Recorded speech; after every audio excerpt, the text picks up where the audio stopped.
महात्मा गांधी जी का जन्म दिवस है। साथ ही लाल बहादुर शास्त्री जी का भी जन्म दिवस है आज।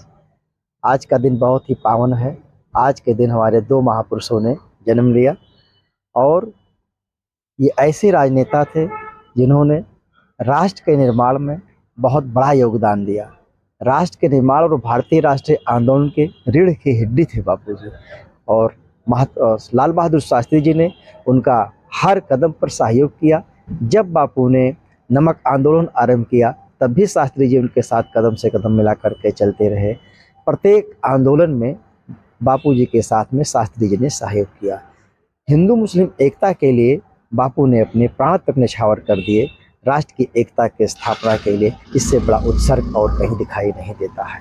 हम पूरा राष्ट्र बापू के लिए चिर ऋणी रहेगा, इन महापुरुषों के लिए।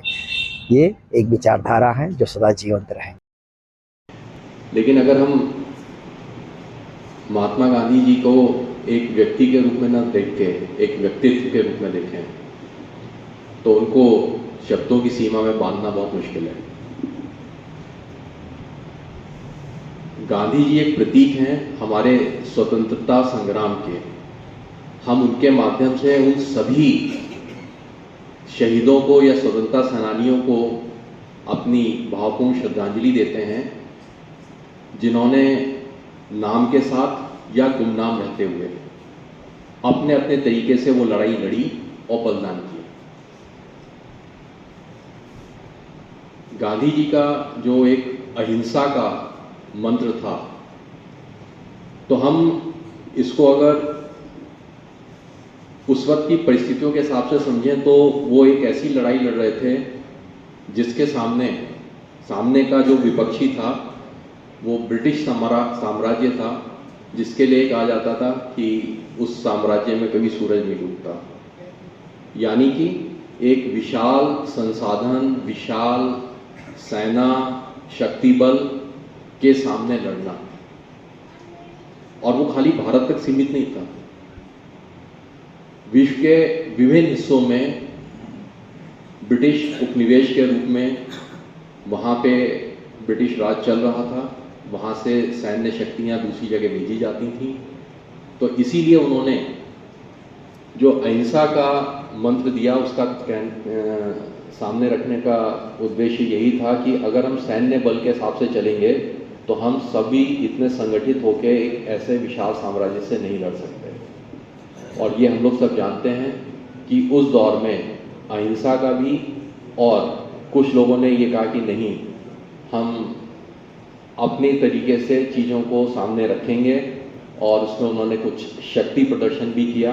तो सभी का मिला जुला प्रयास ये था कि आज हम लोग स्वतंत्रता के इन पलों में सांस लेते हैं और महात्मा गांधी को उस व्यक्तित्व के रूप में याद करते हैं जिन्होंने सभी लोगों को एक साथ जोड़ा और ये प्रयास करा कि हम लोग अपने भारत, अपने देश पे स्वयं अपने माध्यम से राज्य करें। उनका एक व्यक्तित्व अनुशासन का भी था। उनका एक व्यक्तित्व, जैसा अभी कहा गया कि आध्यात्मिक, अगर हम आध्यात्मिक में देखें तो आज की तारीख में जब हम लोग अपने स्वास्थ्य को लेकर डॉक्टर के पास जाते हैं तो डॉक्टर ये कहता है कि मेरे साथ दवा तो मैं दे रहा हूँ, कुछ आप लोग योगा भी करिएगा। वो भी अध्यात्म का ही एक हिस्सा है। तो हम लोग एक यहाँ से ये भी सीख ले सकते हैं कि इस तरीके की जीवनचर्या को हम अपने दैनिक जीवन में शामिल करें, क्योंकि आज हम लोगों को इस चीज़ की बहुत ज़रूरत है। आज हम लोग जिस तरीके से अपने कार्यों में दबाव महसूस करते हैं, कार्यों पे जब हम लोगों को लगता है कि हमें अच्छे तरीके से काम करना है, तो हम लोग को अपना स्वस्थ रहना भी जरूरी है। एक जो दूसरा व्यक्तित्व शायद एक विशाल व्यक्तित्व के सामने वो बहुत छोटा रह जाता है, लेकिन अपने छोटे व्यक्तित्व के बावजूद उन्होंने इतना महान कार्य किया था। माननीय हमारे पूर्व प्रधानमंत्री है श्री लाल बहादुर शास्त्री।